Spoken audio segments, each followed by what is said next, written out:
গত ২৭শে আগস্ট জয়কালী মন্দির হোটেল ওসমানীর সামনে গাড়ি ভাঙচুর করে ৩,৮০,০০০ টাকা মোবাইল ছিনতাই করা হয়। ২৭শে আগস্ট আনুমানিক ভোর ৬ ঘটিকায় ব্যবসায়ী জসিমউদ্দিন ওয়ারি তার নিজ বাসভবন থেকে উত্তরা ব্যবসায়ের কাজে উদ্দেশ্যে নগদ টাকা নিয়ে নিজ গাড়িতে রওনা করেন। জয়কালী মন্দির ও কাপ্তানবাজার এলাকায় রাত হতে ভোর পর্যন্ত চলে মুরগির বাজার। সড়ক অবরোধ করে অবৈধ মুরগির গাড়ি লাগিয়ে উঠানো হয় চাঁদা। ব্যবসায়ী জসিমউদ্দিন হোটেল ওসমানীর সামনে যখন রাস্তাটি হতে মুরগি করে ৫ই আগস্ট সরকার পতনের পর জয়কালী মন্দিরের আশেপাশের এই জায়গায় মুরগির গাড়ি হতে চাঁদা ও দখলের আধিপত্য তৈরি করে বিএনপির ৩৯ নং ওয়ার্ডের সহসভাপতি ইকবাল পাটোয়ারি, সাংগঠনিক সম্পাদক এমদাদ পাটোয়ারি। আর এই চাঁদাবাজির টাকা উত্তোলনের জন্য সহায়তায় বিএনপির শাহ আলম, যার রয়েছে কিশোর গ্যাং। ব্যবসায়ী জসিমউদ্দিনের গাড়ি আটকিয়ে ইকবাল শাহ আলমকে খবর দেয় তার গ্যাংদের পাঠানোর জন্য।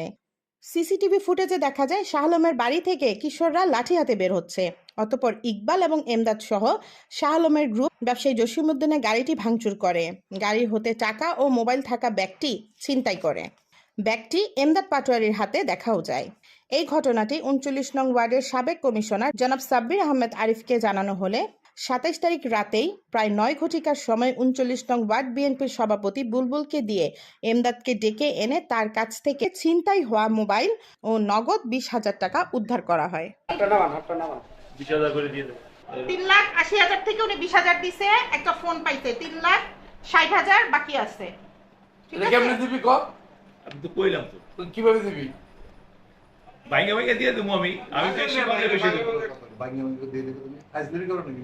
কয় বছর লাগবে হিসাব আছে? না না আমি দিয়ে দেবো ভাই। না না দিয়ে দেবো সেটাই বলো। দিতে দেবো আর কি করবা? আপনারা কত করে করেন? আপনারাই কর, আপনারাই কর। সপ্তাহে সপ্তাহে ৫০,০০০ করে দিবা। ঠিক আছে, কিন্তু আমি নাও দিতে পারি, সপ্তাহে পুরোটা নাও ফিল আপ হইতে পারে, কেন এই কইলে দিবা? অনেক সময় নাও হইতে পারে। না না এটা কোনো কথাই না, একদম জবানই রাখতে হবে। সপ্তাহে সপ্তাহে ৫০,০০০ করে দিয়ে দিবা।